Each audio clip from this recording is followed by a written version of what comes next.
1919. gada 3. martā no Rudbāržu pils sākās Latvijas atbrīvošana pulkveža Oskara Kalpaka vadībā. Jau 4. gadu, pieminot šo dienu, Rudbāržu sporta zālē notiek sacensības basketbolā. Šogad uz sacensībām bija ieradušies Laidu, Vārmes, Turlavas, Nīkrāces, Rudbāržu sanatorijas skolas un Skrundas vidusskolas komandas.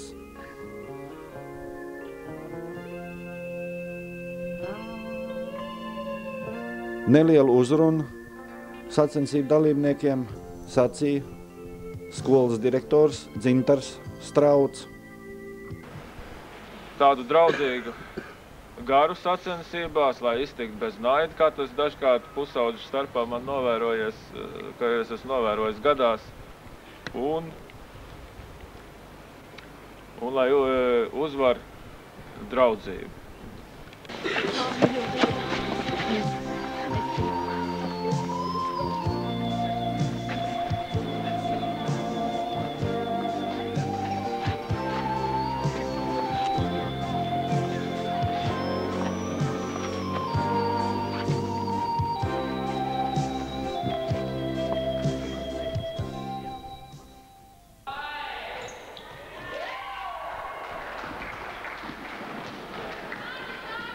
Sacensībās piedalījās gan zēnu, gan meiteņu komandas. Ceļojošo kausu izcīnīja Nīkrāces skolas meiteņu komandu un Rudbāržu Oskara Kalpaka pamatskolas zēnu komanda.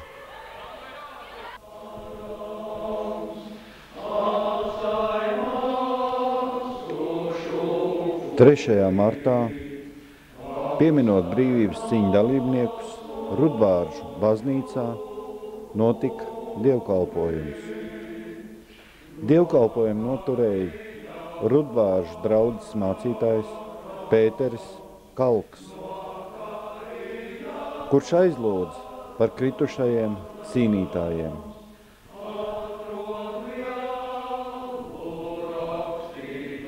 Dievkalpojumā dziedāja Skrundas vīru vokālais ansamblis Vecie zēni.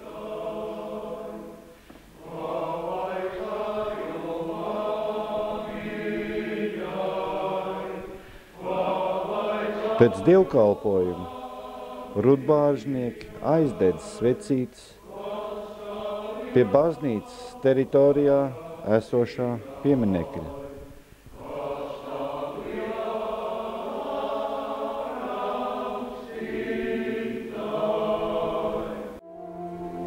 Pirms 77 gadiem pēc 3 dienu ilgušām cīņām Rudbāržu pils zālē atveda pie airītēm kritušos Latvijas armijas pulkvedi Oskaru Kalpaku, kapteini Nikolaju Grundmanu, virsleitnantu Pēteru Krievu, leitnantu Johanu Šrinderu. Pirms 2 gadiem jau iesvētītajā varoņu zālē tiek piestiprināta un atklāta piemiņas plāksne.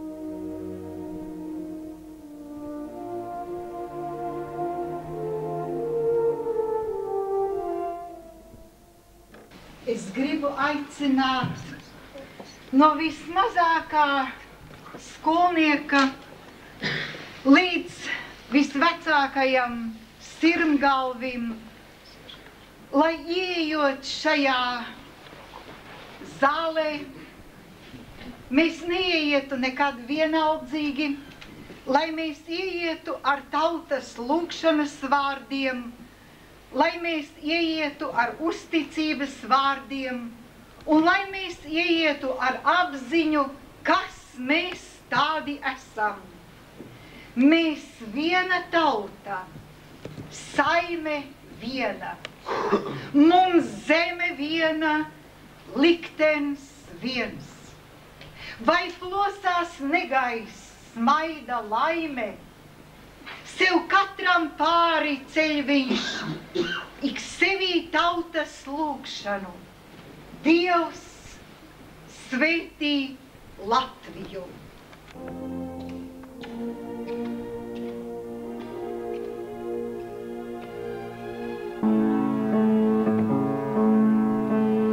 Šo pašu svētāko, tu neaizmirsti.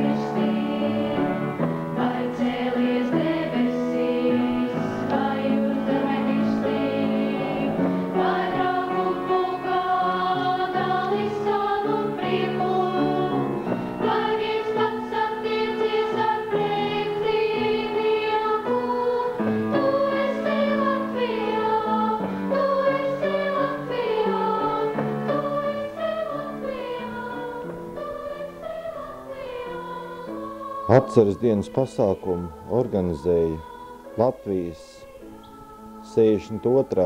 zemesardzes padomnieka rota, Latvijas Nacionālā karavīru biedrība, piedalījās Liepājas un Kuldīgas zemesargi un Kuldīgas jaunsargi, kā arī Oskara Kalpaka, Rudbāržu pamatskolas bērni un skolotāji.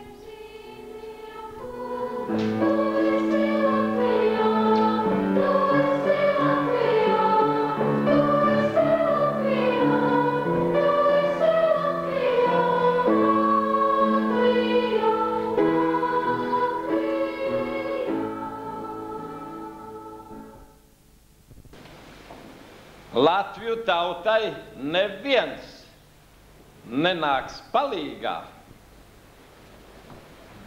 atzimt, ja mēs paši to negribēsim. Ja mēs gaidīsim no kaut kurienes kādu palīdzību, un mums šī ziņā izstiepta roka latviešu tautai neder. Tādēļ visu pirms es skaidru valodu teikšu jums, meitenēm. Jūs sev dzīves biedrus izvēlaties tikai tādus, kas būs izaudzis par bruņinieku. Un par īstu savu bērnu tēvu, kurš varēs atjaunot Latviju tautu, kura ir nonākusi nevisai patīkamā situācijā. To ņemiet vērā visi jaunie zemesargi un paskatieties uz šiem puišiem zemesargas tērpos. Viņi nebaidījās visgrūtākajās šīs dienās stāties zemesardzes rindās. 91., 92., 93. un nebaidās no visiem tiem varmākām, kas vēl pār Latviju staigā. Arī pie tiem, kas staigā pie pīķa savos 23. februāros, jeb tā saucamajos vīriešu dienās. Es ceru, ka šis mūsu tēvu varoņu gars paliks jums mūžīgi atmiņā. Atceraties pieminēt viņus, un vispirms atceries pieminēt savu tēvu, savu māti, savu vecmāmiņu un savu vectētiņu. Un mācīties no šiem Latviju zemes ārājiem. Paldies jums! Es karāji aizģerāmis, krustu cirto ozolā. Es karāji aizģerāmis, krustu cirto ozolā. Lai nerauda tēvs Marija, lai rakrusta ozoliņš. Lai nerauda tēvs Marija, lai rakrusta ozoliņš.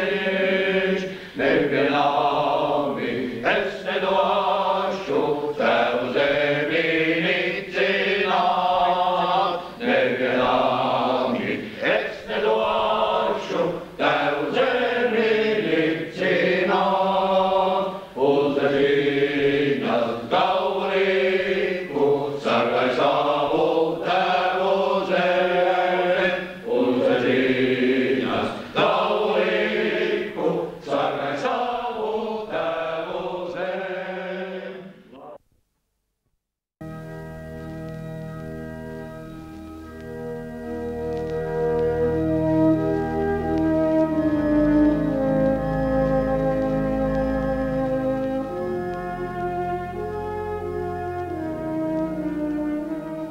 Mūsu bruņoto spēku pirmam virspavēlniekam Oskaram Kalpakam Latvija ir parādā divkārtēju pateicību.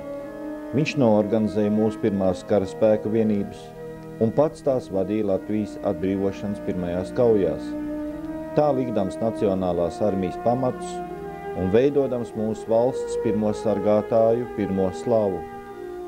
Ar savu nāvi kaujas laukā viņš mums devis traģiskās tiesības lepoties citu, daudz lielāku nāciju priekšā, jo kopš Napoleona kara laikiem cilvēces vēsture nezina otras armijas, kuras virspavēlnieks būtu kritis, iedams savu karavīru priekšgalā.